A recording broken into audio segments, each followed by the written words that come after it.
आपण पाहत आहात आवाज 24 न्यूज, बुलंद आवाज जनतेचा। ऑल इंडिया पॅन्थर सेना सांगली जिल्हा अध्यक्षपदी माननीय गिरीश सरजे यांची निवड करण्यात आली आहे।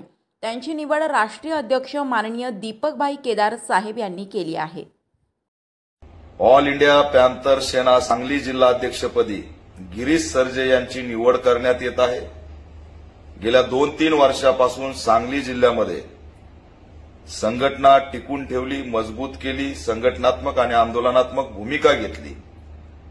त्याच अनुषंगाने त्यांची जिल्हा अध्यक्षपदी नियुक्ती करण्यात येत आहे। लोकसभा निवडणुकीत त्यांनी आढावा घेऊन महाराष्ट्र कमिटीकडे भूमिका मांडावी असं आवाहन या माध्यमातून करतो। जय हिंद। अशा स्पष्ट बेधडक बातम्यांसाठी आमच्या आवाज 24 न्यूज चॅनलला लाईक, शेअर आणि सबस्क्राइब करा।